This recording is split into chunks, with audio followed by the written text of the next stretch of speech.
ಓ ಸರಿ ಸರ್, ಎಷ್ಟು ದಿನ ಸರ್ ಹುಡುಕ್ತಾ ಇರೋದು ನಿಮ್ಮನ್ನ?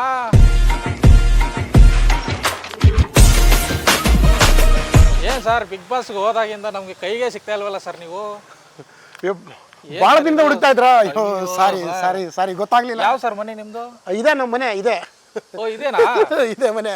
ಸ್ವಂತನಾ ಮನೇನಾ ಸರ್? ಇಲ್ಲ, ಇದು ನಂದು ರೆಂಟ್, ಇದು ಬಾಡಿಗೆ ಇರೋ ನಾನು. ಹೌದು. ಏನು ಸರ್ ಇದು ಸ್ಪೆಕ್ಸ್ ಫುಲ್ ಜೋರು? ಏನಿಲ್ಲ, ನಮ್ಮ ಮೇಲೆ ಏನಾದ್ರು ಬೇಜಾರ? ಇಲ್ಲ ಇಲ್ಲ, ಈ ಸ್ಪೆಕ್ಸ್ ಯಾಕೆ ಹಾಕ್ತೀನಿ ಅಂದ್ರೆ ನಾನು ನೋಡೋದಕ್ಕೆ ಚೆನ್ನಾಗಿಲ್ವಲ್ಲ, ಇದನ್ನ ಹಾಕೊಂಡು ಸ್ವಲ್ಪ ಚೆನ್ನಾಗಿ ಕಾಣ್ಬಿಟ್ಟು ಸ್ವಲ್ಪ ಡ್ಯಾನ್ಸ್ ಗಿನ್ಸ್ ಮಾಡೋಣ ಅಂತಂದು ಇದನ್ನೇ ಹಾಕೊಂಡು ಯಾವಾಗ್ಲೂ ಡ್ಯಾನ್ಸ್ ಮಾಡ್ತಾ ಇದ್ದಿದ್ದು.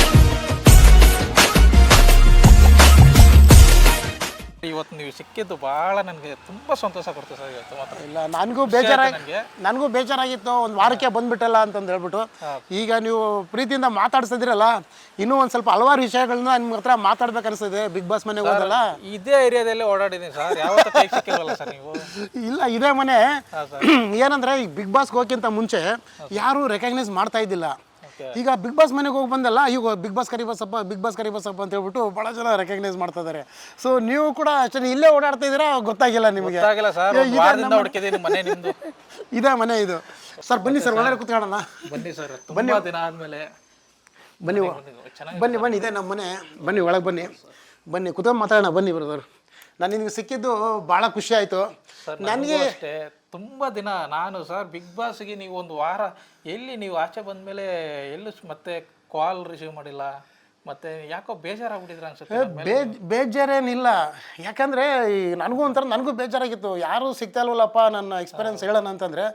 ನನಗೆ ಹೆಂಗಾಗ್ಬಿಟ್ಟೈತೆ ಅಂದರೆ, ಈಗ ಆಗದು ಎಂದು ಕೈಲಾಗದು ಎಂದು ಕೈ ಕಟ್ಟಿ ಕುಳಿತರೆ ಆಗದು ಕೆಲಸವು ಮುಂದೆ, ಮನಸ್ಸೊಂದಿದ್ದರೆ ಮಾರ್ಗವು ಉಂಟು ಕೆಚ್ಚದೆ ಇರಬೇಕೆಂದೆಂದು ಅಂದರೆ ಆಗೋದೆಲ್ಲ ಆಗಲಿ ಅಂತ ಹೇಳ್ಬಿಟ್ಟು ಒಂದು ಹಾಡಿದೆಲ್ಲ, ಅದೇ ಥರನೇ ನಾನೇ ಸಮಾಧಾನ ಆಯಿತು. ಒಂದು ಸ್ವಲ್ಪ ನಾನು ನಿಮ್ಮ ಹತ್ರ ಏನೋ ಒಂದು ಯಾರೂ ಸಿಗ್ತಾ ಇಲ್ವಲ್ಲ, ನಾನು ಒಂದು ಅನುಭವ ಹೇಳ್ಕೊಳ್ಬೇಕನ್ನಿಸ್ತು. ಸೊ ನೀವು ಸಿಕ್ಕರಲ್ಲ, ಭಾಳ ಖುಷಿ ಆಯಿತು. ನೋಡಿ, ಇದು ನಾನು ಬಾಡಿ ಬಿಲ್ಡಿಂಗಲ್ಲಿ ಕಾಂಪಿಟೇಷನಲ್ಲೂ ಎಲ್ಲ ಗೆದ್ದಿರೋದು. ನಿಮಗೆಲ್ಲ ಒಂದು ಸ್ವಲ್ಪ ಆಶ್ಚರ್ಯ ಆಗ್ಬೋದು. ಇವೆಲ್ಲ ಯಾವುದು ಸರ್? ಇದೆಲ್ಲ ಬಾಡಿ ಬಿಲ್ಡಿಂಗ್ ಕಾಂಪಿಟೇಷನ್ದು. ಅಂದರೆ ಈಗ ಕಾಂಪಿಟೇಷನಲ್ಲಿ ನಾನು ಏನು ಕೆಲವೊಂದು ಕಾಂಪಿಟೇಷನ್ ಎಲ್ಲ ಗೆದ್ದಿದ್ದೀನಲ್ಲ, ಇವು ಸುಮಾರು ಕಾಂಪಿಟೇಷನ್ನ ನಾನು ಮಾಡಿದ್ದೀನಿ ಇವೆಲ್ಲ. ಯಾಕಂದರೆ ನಿಮಗೆ ಏನಾಗಿತ್ತಂದರೆ, ನೀವು ಇಲ್ಲೇ ಓಡಾಡ್ತಾ ಇದ್ರಿ, ತುಂಬ ದಿನದಿಂದ ಓಡಾಡ್ತಾ ಇದ್ರಿ, ಗೊತ್ತಾಗಿಲ್ಲ. ಇವು ಕೆಲವೊಂದು ಟ್ರೋಫಿಗಳು, ಅದರಲ್ಲಿ ಎಷ್ಟೊಂದು ಕಾಂಪಿಟೇಷನ್ ಗೆದ್ದಿದ್ದೀನಿ. ಅದರಲ್ಲಿ ತುಂಬ ಇಂಪಾರ್ಟೆಂಟ್ ಅಂದರೆ ನಿಮಗೆ ಆಶ್ಚರ್ಯ ಆಗಿರ್ಬೋದು, ಪಾಕಿಸ್ತಾನ ಗೆದ್ದಿರ್ಬೋದು ನಾನು. ಯಾವ್ದು ಸರ್ ಅದು? ಅದು ಪಾಕಿಸ್ತಾನ ಗೆದ್ದಿರೋದು ನೋಡಿ, ಇದು 2004 ನೋಡಿ ಸರ್, ಇದು 2004. ಇದು ಪಾಕಿಸ್ತಾನದಲ್ಲಿ ಗೆದ್ದಿರೋದು ನಾನು 2004 ಗೋಲ್ಡ್ ಮೆಡಲ್ಲು. ಗೋಲ್ಡ್ ಮೆಡಲ್ 2004ರಲ್ಲಿ. ಆಮೇಲೆ ಇನ್ನೊಂದು ನಮಗೆ ನಾನು ಏನು ಪುಣ್ಯ ಮಾಡಿದ್ದೆ ಏನೋ ನೋಡಿ, ಡಾಕ್ಟರ್ ರಾಜ್ಕುಮಾರ್ ಸರ್ ಅವರು ನನಗೆ 1995 ಇಸ್ವಿನಲ್ಲಿ ಅವರು ನನಗೆ ಸ್ವೀಟ್ ತಿನ್ನಿಸಿರೋದು, ಆಶೀರ್ವಾದ ಮಾಡಿ. ಅಣ್ಣವರು, ಹೌದು, 30 ವರ್ಷದಿಂದ. ಏನು ಪುಣ್ಯ ಮಾಡಿದ್ದೇನೋ, ಇವ್ರ ಆಶೀರ್ವಾದದಿಂದನೇ ನನಗೆ ಅಂತಾರಾಷ್ಟ್ರೀಯ ಮಟ್ಟದಲ್ಲಿ ಸಾಧನೆ ಮಾಡೋ ಥರದ್ದು ಆಯಿತು ಸರ್. ನಿಮಗಿನ್ನೂ ಕೂಡ ಇನ್ನೂ ಒಂದು ಆಶ್ಚರ್ಯ ಆಗ್ಬೋದು. ಇನ್ನೂ ವಿಶೇಷ ಏನಂತಂದರೆ, ನೀವೆಲ್ಲ ನೋಡಿರ್ಬೋದು. ನೋಡಿ, ಇಲ್ಲಿ ಡಾಕ್ಟರ್ ಪುನೀತ್ ರಾಜ್ಕುಮಾರ್ ಸರ್ ಕೂಡ ಆನರ್ ಮಾಡಿದ್ದಾರೆ ನೋಡಿ ಸರ್. ಇದು 2002-03 ಅಂದರೆ ವೀರ ಕರ್ನಾಟಕ ಶೂಟಿಂಗ್ ನಡೀತಾ ಇತ್ತು. ಆ ಟೈಮಲ್ಲಿ ಪುನೀತ್ ರಾಜ್ಕುಮಾರ್ ಸರ್ ನನಗೆ ಆನರ್ ಮಾಡಿದ್ದು. ಆ ಟೈಮಲ್ಲಿ ಭಾರತ ಶ್ರೇಷ್ಠ ಬಾಡಿ ಬಿಲ್ಡಿಂಗ್ ನಾನು ಗೆದ್ದಿದ್ದೆ.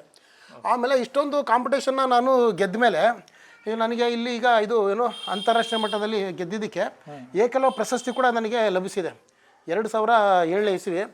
ಸೊ ಇದನ್ನು ತುಂಬ ಹೇಳ್ತಾ ಹೋದರೆ ತುಂಬ ವಿಷಯಗಳಿದಾವೆ. ಮತ್ತು ಇಲ್ಲಿ ಇಷ್ಟೊಂದು ನಾನು ಕಾಂಪಿಟೇಷನ್ನು ಮಾಡಿದ್ದೀನಿ. ಮತ್ತು ಈಗ ಬಿಗ್ ಬಾಸ್ಗೆ ಅವಕಾಶ ಸಿಕ್ಕ ತಕ್ಷಣ ಸರ್ ಇದು ನನಗೆ ಏಕಲವ್ಯ ಪ್ರಶಸ್ತಿ ಆಗಿದ್ದು. ಸೊ ನಾನು ಇನ್ನೂ ನಿಮ್ಮ ಹತ್ರ ಮಾತಾಡಬೇಕು, ಬನ್ನಿ ಕೂತ್ಕೊಳ್ಳೋಣ. ಸರ್ ಇದು ಯಾವುದು ಕರ್ನಾಟಕ? ಸರ್ ಇದು 2003 ಕರ್ನಾಟಕ ಶ್ರೇಷ್ಠ, ಮತ್ತು ಇದು ಭಾರತ ಶ್ರೇಷ್ಠ, ಈ ಥರದನ್ನ ಕಾಂಪಿಟೇಷನ್ ಗೆದ್ದಿರೋ ಸರ್ ಇದು.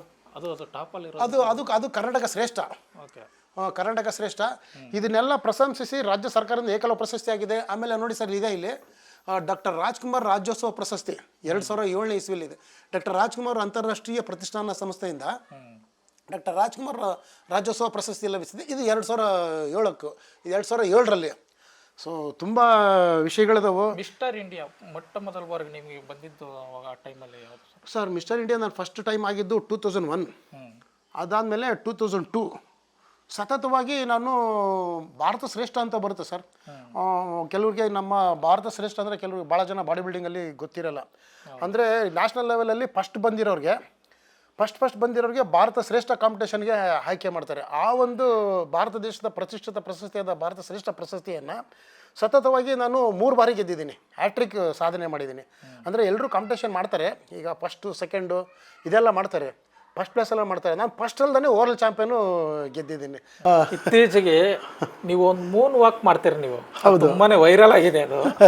ಒಂದು ಸರಿ ನಮ್ಮ ಚಾನಲ್ ವೀಕ್ಷಕರಿಗೂ ಒಂದು ಸರಿ ನೀವು ಮೂನ್ ವಾಕ್ ಮಾಡಿ ತೋರಿಸಿದ್ರೆ ಚೆನ್ನಾಗಿರುತ್ತೆ. ಸರಿ sir. I don't ever slow up, no I don't take shit. I got no love for the fakeness. If you wanna play tough and wanna hate this, I'll always show up. I don't ever slow up, no I don't take shit. I got no love for the fakeness. If you wanna play tough and wanna hate this, I'll always show up. ನನಗೆ dance ಏನು ಬರಲ್ಲ sir. ನನಗೆ ಸುಮ್ಮನೆ ಜನಗಳನ್ನ ಒಂದು ರಂಜಿಸೋದಕ್ಕೋಸ್ಕರ ಅವ್ರಿಗೋಸ್ಕರ ಸುಮ್ಮನೆ ಒಂದು ಸಣ್ಣ ಪ್ರಯತ್ನ ಪಟ್ಟಿದ್ದು. ನಾನಂತೂ ಯಾವುದೇ ಥರದ್ದು ಡ್ಯಾನ್ಸ್ ಅಂತೂ ಕಲ್ತಿಲ್ಲ. ಈ ಡ್ಯಾನ್ಸ್ ನೋಡಿದ್ರೆ ಎಂಥವರು ಫಿದಾ ಆಗ್ಬಿಡ್ತಾರೆ. ಆ್ಯಕ್ಚುಲಿ ಅವಕಾಶ ಬರಬೇಕಿತ್ತು, ಯಾಕೋ ಮಿಸ್ ಆಗಿದೆ. ಇನ್ನು ಮೇಲೆ ನಿಮ್ಮ ಲೈಫ್ ಟರ್ನ್ ಆಗುತ್ತೆ ಸರ್. ತುಂಬ ಚೆನ್ನಾಗಿ ಮಾಡಿದ್ರಿ. ಮೂನ್ ವಾಕ್ ಅಂದರೆ ಎಲ್ಲ ಹಿಂದೆ ಮಾಡ್ತಾರೆ, ನೀವು ಫ್ರಂಟ್ ಸೈಡ್ ಮಾಡಿದಿರಿ. ನೀವು ಇದು ಒಂಥರ ಡಿಫ್ರೆಂಟ್ ಆಗಿದೆ. Thank you sir, all the best. ಬನ್ನಿ ದಯವಿಟ್ಟು ಕೂತ್ಕೊಂಡು ಮಾತಾಡೋಣ. ಇವತ್ತು ಹಲವಾರು ಸಿನಿಮಾಗಳು, ಹಲವಾರು ಸೀರಿಯಲ್ ಮಾಡ್ಕೊತ ಬಂದು ಇವತ್ತು 12ನೇ ಸೀಸನ್ ಬಿಗ್ ಬಾಸ್ 12ನೇ ಸೀಸನ್ ಕಂಟೆಸ್ಟೆಂಟ್ ಕರಿ ಬಸಪ್ಪನವರು ಇವತ್ತು ನಮ್ಮ ಜೊತೆಗಿದ್ದಾರೆ.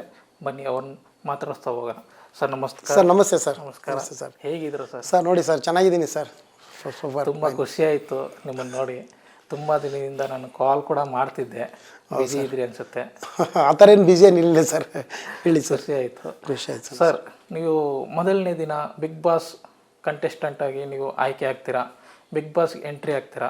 ಸುದೀಪ್ ಸರ್ ಕೇಳ್ತಾರೆ ಒಳಗಡೆ ಎಂಟ್ರಿ ಆಗೋದಕ್ಕೆ ನೀವು ಜಂಟಿಯಾಗಿ ಯಾರನ್ನಾದ್ರೂ ಒಬ್ಬರನ್ನ ಆಯ್ಕೆ ಮಾಡ್ಕೊಳ್ಳಿ ಅಂತ. ಅಲ್ಲಿ ಅಮಿತ್ ಅವರೊಬ್ಬರು ಇರ್ತಾರೆ, ರಕ್ಷಿತಾ ಶೆಟ್ಟಿ ಅವರು ಇರ್ತಾರೆ. ಅವು ಅಷ್ಟು ಜನದ 4 ಜನದಲ್ಲಿ ನೀವು ಅಮಿತ್ ಅವ್ರನ್ನೇ ಯಾಕೆ ಆಯ್ಕೆ ಮಾಡ್ಕೊಂಡ್ರಿ ನೀವು? ಸರ್ ಆ ಸಂದರ್ಭದಲ್ಲಿ ಸುದೀಪ್ ಸರ್ ಒಂದು ಕ್ವಶನ್ ಕೇಳ್ತಾರೆ. ಏನಂದರೆ ಅದು ನೀವು ಈ 4 ಜನದಲ್ಲಿ ಯಾರು ಆಯ್ಕೆ ಮಾಡ್ಕೊಳ್ತೀರೋ, ಯಾಕೆ ಆಯ್ಕೆ ಮಾಡ್ಕೊಳ್ತೀರೋ ಅದು ಒಂದು ಪ್ರಶ್ನೆ ಏನಾದರೂ ಕೇಳಿಕೊಂಡು ಆಯ್ಕೆ ಮಾಡ್ಕೊಳ್ಳಿ. ಇವ್ರು ಯಾಕೆ ಬೇಕು ಅಂತ ಹೇಳ್ಬಿಟ್ಟು ಒಂದು ಪ್ರಶ್ನೆ ಕೇಳಿಕೊಂಡು ಆಯ್ಕೆ ಮಾಡ್ಕೊಳ್ಳಿ ಅಂತ ಅಲ್ಲಿ ಒಂದು ಸಾರು ಹೇಳ್ತಾರೆ. ನಿಮಗೊಂದು ಸ್ವಲ್ಪ ಒಂದು ಕಾಲಾವಕಾಶ ಕೊಡ್ತೀವಿ, ಒಂದು ಸ್ವಲ್ಪ ಸೆಕೆಂಡ್ಸ್ ಅಂತ. ಆಗ ನಾನು 4 ಜನದಲ್ಲಿ ಕೇಳಿದಂಥ ಪ್ರಶ್ನೆ ಅಂದರೆ ನನ್ನ ಬಗ್ಗೆ, ನನ್ನ ಹೆಸರು, ನನ್ನ ಸಾಧನೆ ಏನಾದರೂ ಗೊತ್ತಿದೆಯಾ, ನನ್ನ ಹೆಸರು ನಿಮ್ಗೆ ಏನಾದರೂ ಗೊತ್ತಿದೆಯಾ ಅಂತ 4 ಜನದಲ್ಲಿ ಪ್ರಶ್ನೆನ ಕೇಳಿದೆ. ಅದರಲ್ಲಿ 3 ಜನ ಸ್ಪಂದನ, ರಕ್ಷಿತಾ ಶೆಟ್ಟಿ ಮತ್ತು ಮಾಳವರು 3 ಜನ ನಮಗೆ ಗೊತ್ತಿಲ್ಲ ಅಂತ ಹೇಳಿದರು. ಸೊ ಆವಾಗ ಆರ್ ಜೆ ಅಮಿತ್ ಅವರು, ಇಲ್ಲ ಇವ್ರು ನಿಮ್ಮನ್ನು ನಾನು ಇನ್ಸ್ಟಾಗ್ರಾಮ್ ಇದರಲ್ಲಿ ನೋಡಿದೆ, ಸೋಷಿಯಲ್ ಮೀಡ್ಯಾದಲ್ಲಿ. ಸೊ ನೀವು ಫಿಟ್ನೆಸ್ಸು ಮತ್ತು ಬಾಡಿ ಬಿಲ್ಡಿಂಗ್ದು ಟಿಪ್ಸ್ ಹೇಳ್ತಾ ಇರ್ತೀರಾ, ವರ್ಕೌಟ್ ಮಾಡ್ತಾ ಇರ್ತೀರಾ, ಮತ್ತು ಇನ್ನೊಂದು ಬಾಡಿ ಬಿಲ್ಡಿಂಗ್ ಕೂಡ ನೀವು ಮಾಡಿದ್ದೀರಾ, ಮೆಡಲ್ ಕೂಡ ಪಡೆದಿರಬೇಕು, ಕರಿಬಸಪ್ಪ ಅಂತ ನಿಮ್ಮ ಹೆಸರು ಅಂತ ಅವರು ಹೇಳಿದರು. ಸೊ ಹೇಳಿದಾಗ ನಾವು ಇವರು 3 ಜನ ಕಂಪೇರ್ ಮಾಡಿದ್ರೆ ಇವ್ರು ಮೆಚ್ಯೂರ್ ಇದ್ದಾರೆ. ಸೊ ನಾನು ಇವ್ರನ್ನ ಜಂಟಿ ಆಗ್ಬೋದು ಅಂತ ಹೇಳ್ಬಿಟ್ಟು ಆ ಟೈಮಲ್ಲಿ, ಆ ಸಂದರ್ಭದಲ್ಲಿ ಆರ್ ಜೆ ಅಮಿತ್ ಅವ್ರನ್ನ ಜಂಟಿಯಾಗಿ ಆಯ್ಕೆ ಮಾಡ್ಕೊಳ್ಳೋಂಥ ಪರಿಸ್ಥಿತಿ ಬಂತು. ಅವಾಗ ನಾನು ಅಂದ್ಕೊಂಡೆ, ನಾನು ನೋಡ್ಬೇಕಾದ್ರೆ ಸ್ಪಂದನ ಅವ್ರನ್ನ ಆಯ್ಕೆ ಮಾಡ್ಕೊತಾರೆ ಅಂದ್ಕೊಂಡೆ ನಾನು. ಆದರೆ ನೀವು ಅಮಿತ್ ಅವ್ರನ್ನ ಆಯ್ಕೆ ಮಾಡ್ಕೊಂಡು ಭಾಳ ಜನದ್ದು ಹಂಗೆ ಇತ್ತು. ಇವರು ಬಾಡಿ ಬಿಲ್ಡ್ರು, ಅವ್ರು ನೋಡೋದಕ್ಕೆ ಇವರು ಸ್ಪಂದನ ಅವರನ್ನೇ ಸೆಲೆಕ್ಟ್ ಮಾಡ್ಕೋಬೋದು ಅಂತ ಭಾಳ ಜನದ್ದು ಮೈಂಡಲ್ಲಿ ಅದೇ ಇತ್ತು, ಇವರು ಅವ್ರನ್ನೇ ಆಯ್ಕೆ ಮಾಡ್ಕೊಳ್ಬೋದು ಅಂತ. ಬಟ್ ನಾನು ನೋಡಿದ್ದು ಮಾಳೋ ಅವರು ಉತ್ತರ ಕರ್ನಾಟಕದವ್ರು ಇರೋದ್ರಿಂದ ನನಗೆ ಅವರು ಸ್ವಲ್ಪ ಸಂಪ್ರದಾಯವಾಗಿದ್ದಾರೆ, ಅವ್ರನ್ನ ಆಯ್ಕೆ ಮಾಡ್ಕೊಳ್ಬೇಕಂತ ಹೇಳ್ಬಿಟ್ಟು ನನಗೆ ಅಲ್ಲಿ ಮನಸ್ಸಿತ್ತು, ನನಗೆ ಮಾಳೋ ಅವ್ರನ್ನ. ಸೊ ಅದು ಅಲ್ಲಿ ಹೋದರೆ ಬೇರೆ ಥರದ್ದೇ ಆಗೋಯ್ತು ಆ ಟೈಮಲ್ಲಿ. ಓಕೆ, ಬಿಗ್ ಬಾಸ್ ಒಳಗಡೆ ಎಂಟ್ರಿ ಆಗ್ತೀರಾ, ನೀವು ಫಿಸಿಕ್ಸಲ್ಲಿ ಸ್ಟ್ರಾಂಗ್ ಇರ್ತೀರಿ ನೀವು. ಅದು ಟಾಸ್ಕ್ ಕೊಟ್ಟಾಗ, ಫಿಸಿಕ್ಸ್ ಟಾಸ್ಕ್ ಅಂತ ಕೊಟ್ಟಾಗ ಅದರಲ್ಲಿ ಮೊದಲನೇ ಸರಿ ನಿಮ್ಮನ್ನು ಆಯ್ಕೆ ಮಾಡ್ಕೊಳ್ಳಲ್ಲ ಅವರು, ಆ ಅವಕಾಶ ಬರಲ್ಲ. ಮತ್ತು 2ನೇ ಸರಿಗೆ ಅನಿಸುತ್ತೆ ನಿಮಗೆ ಅವಕಾಶ ಬರುತ್ತೆ. ಹೌದು 2ನೇ ಸರಿ ಬರುತ್ತೆ. ಆ ಟಾಸ್ಕಲ್ಲಿ ಆ ರೋಪು ಸುತ್ತೋದ್ರಲ್ಲಿ ನೀವು ಸ್ವಲ್ಪ ಎಲ್ಲೋ ಹಿಂದುಡಿದ್ರ ಅಂತ ಅದರಲ್ಲಿ, ಆ ಟಾಸ್ಕಲ್ಲಿ? ಇಲ್ಲ, ಖಂಡಿತ ಆ ಟಾಸ್ಕಲ್ಲಿ ಆಡೋ ಸಂದರ್ಭದಲ್ಲಿ ಏನಾಯ್ತಂದರೆ, ನಾವು ಕಂಬ ಸುತ್ತುವಾಗ ಅದು ಹಗ್ಗ ಕೆಳಗಡೆಗೆ ಸುತ್ತಾ ಇದ್ವಲ್ಲ, ರಿಪೀಟ್ ಅದು ಇದಾಗ್ತಾ ಇತ್ತು, ಅದು ಬೇಗನೆ ಅದೇ ರಿಪೀಟ್ ಸುತ್ಕೊಂತ ಇತ್ತು. ಅದನ್ನು ಆ್ಯಕ್ಚುಲಿ ಕೈಯಿಂದ ಮುಟ್ಬಿಟ್ಟು ಈ ಕಡೆ ಕೈಯಿಂದ ಹಿಡ್ಕೊಂಡು ತಿರ್ಬೇಕು, ಕಂಬ ಮುಟ್ಬಾರ್ದು ಅಷ್ಟೇ. ಸೊ ಅಲ್ಲಿ ಉಸ್ತುವಾರಿಗಳು ಬಂದ್ಬಿಟ್ಟು ನನಗೆ ನೀವು ಕೈಯಿಂದ ಹಗ್ಗನ ಮುಟ್ಬಾರ್ದು ಅಂತ ಹೇಳ್ಬಿಟ್ಟು ನಮಗೆ ಎಚ್ಚರಿಕೆ ಕೊಟ್ಟರು. ನಮಗೇನಾಯಿತು, ಅದು ಕೈಯಿಂದ ಮುಟ್ಬಾರ್ದು ಅಂತ ಹೇಳ್ಬಿಟ್ಟು ನಾವು ಸ್ವಲ್ಪ ಇದಾಗಿದ್ವಿ. ಆ ಕಡೆ ನೋಡಿದ್ರೆ ಮಾಳೋವ್ರಿಗೆ ಅದು ಕೈಯಿಂದ ಮುಟ್ಬಿಟ್ಟು ಅವ್ರು ತಿರ್ಗೋದಕ್ಕೆ ಅದು ಅವಕಾಶ ಮಾಡಿದ್ರು. ಅವ್ರಿಗೆ ಹೋಗ್ಬಿಟ್ಟು ಅವರು ಎಚ್ಚರಿಕೆ ಕೊಡಲಿಲ್ಲ. ನಮಗೆ ಬಂದ್ಬಿಟ್ಟು ನೀವು ಹಗ್ಗನ ಮುಟ್ಲೇಬಾರ್ದು, ಹಾಗೆ ತಿರುಗಿಬಿಟ್ಟೆ ಬಿಡಿಸ್ಬೇಕು ಹಗ್ಗನ ಅಂತ ಹೇಳಿದ್ದು. ಸೊ ಅದರಿಂದ ನಮಗೆ ಅಲ್ಲಿ ಹಿನ್ನಡೆ ಆಯಿತು. ನಾವು ಹಗ್ಗನ ಕೈಯಿಂದ ಮುಟ್ಲೇ ಇಲ್ಲ. ಹಾಗೆ ನಾವು ತಿರ್ಗೋಕ್ಕೆ ಪ್ರಯತ್ನ ಪಟ್ಟಾಗ ಅದು ಹಗ್ಗ ಮತ್ತೆ ಉಲ್ಟಾ ಆಗಿ ಸಿಗಾಕೊಂಡ್ಬಿಡ್ತು. ನಿಮಗೆ ನಿಮ್ಮ ತಕ್ಕಂತೆ ಗೇಮು ಸಿಗಲಿಲ್ಲ ಅನ್ನೋ ಒಂದು ಕೊರತೆ ಏನಾದ್ರು ಇತ್ತ ನಿಮಗೆ? ಇಲ್ಲ, ಖಂಡಿತವಾಗಿ ಇತ್ತು. ಯಾಕಂದರೆ ಇನ್ನೂ ಆಟ ಆಡೋದು ಇನ್ನೂ ಇತ್ತು. ಯಾಕಂದರೆ ಸಾಕಷ್ಟು ಇನ್ನೂ ಗೇಮ್ಗಳು ಇನ್ನೂ ಎಲ್ಲ ಇತ್ತು, ಇನ್ನೂ ಟಾಸ್ಕ್ಗಳೆಲ್ಲ ಇತ್ತು. ಬಟ್ ಆ ಟಾಸ್ಕಲ್ಲಿ ಈ ಹಗ್ಗ ಒಂದು ಇದರಲ್ಲಿ ಒಂದು ಎಡು ಇದ್ದೀವಿ. ನೆಕ್ಸ್ಟ್ ಟಾಸ್ಕ್ಗಳು ಸಾಕಷ್ಟು ಇದ್ವು, ತುಂಬ ಟಾಸ್ಕ್ಗಳಿದ್ವು. ಸೊ ಅದಕ್ಕಿಂತ ಅವಕಾಶನ ನಮಗೆ ಸಿಗಬೇಕಾಗಿತ್ತು. ಅದನ್ನು ನಿಮಗೆ ಆ ರೋಪ್ ಹಿಡ್ಕೊಂಡು ಹೋಗೋದು ನಿಮ್ಗೆ ಕೊಟ್ಟಿದ್ರೆ ಚೆನ್ನಾಗಿರುತ್ತಾ? ಅದು ಮಾಡ್ತಿದ್ರಿ ನೀವು ಅಂತ ಅಲ್ಲ, ಮಾಡ್ತಿದ್ದೆ. ಯಾಕಂದರೆ ಅದ್ರ ರೋಪು ಬಂದ್ಬಿಟ್ಟು ಈಗ ನಾವು ಜಿಮ್ಮಲ್ಲೆಲ್ಲ ಇದು ಮಾಡ್ಕೊಂಡು ಬಂದಿರೋದ್ರಿಂದ ಅದು ಒಂದು ಸ್ವಲ್ಪ ಎಕ್ಸ್ಪೀರಿಯೆನ್ಸ್ ಇತ್ತು ನಮಗೆ, ರೋಪ್ ಹಿಡ್ಕೊಂಡು ಬ್ಯಾಲೆನ್ಸ್ ಮಾಡೋದೆಲ್ಲ. ಸೊ ಯಾವುದಾದ್ರೂ ನಾವು ಫಿಸಿಕಲಿ ಫಿಟ್ ಇರೋದ್ರಿಂದ ಕೆಲವೊಂದು ಟಾಸ್ಕ್ ಎಲ್ಲ ಮಾಡ್ಬೋದು. ಈಗ ನಾವು ಫಿಸಿಕಲಿ ಫಿಟ್ ಇದ್ದೀವಿ ಅಂದ ಮಾತ್ರಕ್ಕೆ ಟಾಸ್ಕ್ ಎಲ್ಲ ಮಾಡೋದಂತಲ್ಲ, ಅಲ್ಲಿ ಮೆಂಟಲಿ ಗೊತ್ತಿರಬೇಕು, ಮೆಂಟಲಿ ಸ್ಟ್ರಾಂಗ್ ಇರಬೇಕು ಅಲ್ಲಿ. ಯಾಕಂದರೆ ಫಿಸಿಕಲಿ ಫಿಟ್ ಇದ್ದರೆ ಈಗ ಸ್ವಲ್ಪ ಸಣ್ಣಗೆ ಇರೋರು ಅವ್ರ ಕೈಲಿ ಆಗಲ್ಲ. ಆ್ಯಕ್ಚುಲಿ ಅದು ಗೇಮ್ಗಳು ಬಿಗ್ ಬಾಸ್ ಮನೆಯಲ್ಲಿ ಯಾವ ಥರ ಗೇಮ್ ಕೊಡ್ತಾರೆ ಅಂದರೆ ಎಲ್ರಿಗೂ ಯೂಸ್ ಆಗಬೇಕು ಅದು. ಅಂದರೆ ಅದು ಬರೀ ಫಿಸಿಕಲಿ ಗಟ್ಟಿ ಇದ್ದವ್ರಿಗೆ ಮಾತ್ರ ಅಲ್ಲ, ಎಲ್ರಿಗೂ ಯೂಸ್ ಆಗೋಂಥ ಗೇಮ್ಗಳೇ ಕೊಡೋದಲ್ಲಿ. ಅಷ್ಟು ಜನ ಇರ್ತಾರೆ ಅಂದರೆ ಅಷ್ಟು ಜನ ಕೂಡ ಅದಕ್ಕೆ ಮಾಡೋದಕ್ಕೆ ಅವರು ಇದಾಗಿ ಹೊಂದ್ಕೊಂಡಿರಬೇಕು. ಆ ಥರದ್ದು ಗೇಮೇ ಕೊಡೋದು ಬಿಗ್ ಬಾಸ್ ಮನೆಯಲ್ಲಿ. ಬಿಗ್ ಬಾಸ್ ಮನೆಯಲ್ಲಿ 18 ಕಂಟೆಸ್ಟೆಂಟ್ ಇರ್ತಾರೆ. 18 ಕಂಟೆಸ್ಟಲ್ಲಿ ನಿಮಗೆ ತುಂಬ ಅಡ್ಜಸ್ಟ್ ಆಗಿದ್ದು, ತುಂಬ ಹೊಂದಾಣಿಕೆ ಆಗಿದ್ದು, ನಿಮಗೆ ತುಂಬ ಚೆನ್ನಾಗಿದ್ದು ನಿಮ್ಮ ಜೊತೆ ಯಾರು? ನಮಗೆ ತುಂಬ ಚೆನ್ನಾಗಿದ್ದಂದರೆ ಚಂದ್ರಪ್ರಭಾ ಅವರು. ಚಂದ್ರಪ್ರಭಾ ಅವರು ದೊಡ್ಡ ಕಲಾವಿದರು. ಅವರು ಭಾಳ ನೋಡಿದ್ದೀನಿ ನಾನು, ಅವ್ರ ಸೀರಿಯಲೆಲ್ಲ ಕಾಮಿಡಿ ಇದು ಶೋಗಳೆಲ್ಲ ನೋಡಿದ್ದೀನಿ. ಒಳ್ಳೆ ಕಲಾವಿದರು ಅವರು. ನಾನು ಅಲ್ಲಿ ಹೋದಾಗ ಯಾವುದೇ ಥರದ್ದನ್ನು ತಾನು ಕಲಾವಿದ ಅನ್ನೋದನ್ನು ತೋರಿಸ್ಕೊಳ್ದೇ ತುಂಬ ಚೆನ್ನಾಗಿ ನಮಗೆ ಗೌರವಪೂರ್ವಕವಾಗಿ ನಡ್ಕೊಂಡ್ರು ಚಂದ್ರಪ್ರಭಾ ಅವರು. ಚಂದ್ರಪ್ರಭಾ ಅಂದರೆ ನಮಗೆ ತುಂಬ ಇಷ್ಟ.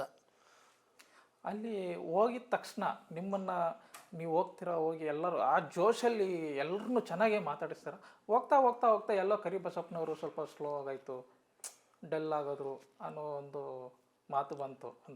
ಹೌದು, ಖಂಡಿತವಾಗಿಯೂ ಅಲ್ಲಿ ನಾನು ಆ ಟೈಮಲ್ಲಿ ಸ್ವಲ್ಪ ಸ್ಲೋ ಅದು ಅನಿಸುತ್ತೆ. ಯಾಕಂದರೆ ನಾವು ನೈಟು ಹೋಗಿದ್ದು ಇಲ್ಲಿಂದ, ಬೆಳಿಗ್ಗೆನೇ ನೆಕ್ಸ್ಟ್ ಡೇಗೆ ನಮಗೆ ಈ ನಾಮಿನೇಷನ್ ಮಾಡೋಕ್ಕೆ ಬಂತು. ನಾಮಿನೇಷನ್ ಮಾಡೋ ಥರ ಆಯಿತು, ಮನೆಯಿಂದ ಯಾರು ಹೊರಗೆ ಆಗ್ತೀರಾ ಅಂತ. ನೋಡಿದ್ರೆ ನಾವಲ್ಲಿ ಯಾರಿಗೂ ಕನೆಕ್ಟ್ ಆಗೋಕ್ಕಾಗಲಿಲ್ಲ ಅಲ್ಲಿ. ಯಾಕಂದರೆ ಈಗ ಒಂದಿನ ಮದುವೆ ಆಗಿರುತ್ತೆ, ಮದುವೆ ಆಗಿಬಿಟ್ಟು ಗಂಡ ಹೆಣ್ಣು ದಿನ ಸಂಸಾರ ಮಾಡೋಕೆ ಕಳಿಸಿದ್ರೆ ಅತ್ತೆ ಮಾವ ನೀವು ಸರಿಯಿಲ್ಲ ಅಂತೇಳಿ ಹೊರಗಡೆಗೆ ಕಳಿಸಿದ್ರೆ ಹೆಂಗಿರುತ್ತೋ, ನಮ್ಗೆ ಕೂಡ ಪರಿಸ್ಥಿತಿ ಅದೇ ಥರ ಇತ್ತು. ಒಂದೇ ದಿನ ಇರೋದು ಟೈಮ್, ಒಂದಿನದಲ್ಲೇ ನಾಮಿನೇಷನ್ ಮಾಡಿಬಿಟ್ರು. ಅಂದರೆ ಆ ನಾಮಿನೇಷನ್ ಮಾಡಿದ ತಕ್ಷಣ, ನಾಮಿನೇಟ್ ಮಾಡಿದ ತಕ್ಷಣ ನಾವು ಪ್ರತಿರೋಧಿಸಬೇಕಾಗಿತ್ತು ಎಲ್ಲೋ ಒಂದು ಕಡೆಗೆ. ನಾವೇನು ಅಂದ್ಕೊಂಡ್ವಿ, ಇಲ್ಲಿ ಒಂಟಿ ಸೊ ಒಂಟಿಗಳೆಲ್ಲ ಈಗ ಅರಸರಾಗಿದ್ದಾರೆ, ನಾವು ಜಂಟಿಗಳು ಸೇವಕರು, ನಾವು ಇವರು ಹೇಳಿದ ಕೆಲಸನ ಮಾಡಬೇಕು. ಆಮೇಲೆ ಟಾಸ್ಕ್ ಅಂತ ಬಂದಾಗ ಟಾಸ್ಕಲ್ಲಿ ಗೆಲ್ಲಬೇಕು ಅನ್ನೋದು ನಮ್ಮ ಮೈಂಡ್ ಸೆಟ್ಟು ಬಂದುಬಿಡ್ತು. ಆ್ಯಕ್ಚುಲಿ ಅದನ್ನು ಪ್ರತಿರೋಧಿಸ್ಬೇಕು ಅನ್ನೋದು ನಮಗಾಗಲಿ ಮತ್ತು RJ ಅಮಿತ್ಗಾಗಲಿ ಆ ಕ್ಷಣದಲ್ಲಿ ಅದು ಬರಲಿಲ್ಲ. ಅದು ಎಲ್ಲೋ ಒಂದು ಕಡೆಗೆ ನಮಗೆ ಅವರು ನಮ್ಮನ್ನು ನಾಮಿನೇಟ್ ಮಾಡಿದ ತಕ್ಷಣ ಸ್ವಲ್ಪ ಸೈಲೆಂಟ್ ಆಗಿಬಿಟ್ರು. ಇಬ್ಬರೂ ನಾವು ಕುಗ್ಬಿಟ್ವಿ. ಹೌದು, ಇಲ್ಲ ನಾವು ಯಾರ ಜೊತೆಗೂ ಕನೆಕ್ಟ್ ಆಗ್ತಾಯಿಲ್ಲ, ಎಲ್ಲರ ಜೊತೆಗೂ ನಾವು ಪ್ರೀತಿಯಿಂದ ಮಾತಾಡಿಸ್ಬೇಕು, ಅವ್ರ ಮನಸ್ಸು ಗೆಲ್ಲಬೇಕು. ನಾವು ಬರೀ ಅವ್ರಿಗೆ ಹೇಳಿದ ಕೆಲಸ ಮಾಡಿಕೊಂಡೇ ಇದ್ದೀವಿ. ಸೊ ನಾವು ಎಲ್ಲರ ಜೊತೆಲಿ ಕನೆಕ್ಟ್ ಆಗಬೇಕಂತ ಹೇಳ್ಬಿಟ್ಟು ಅದರಿಂದ ನಮಗೆ ಒಂದು ಸ್ವಲ್ಪ ಸೈಲೆಂಟ್ ಆದ್ವಿ ಅಂತ ಅನಿಸುತ್ತೆ.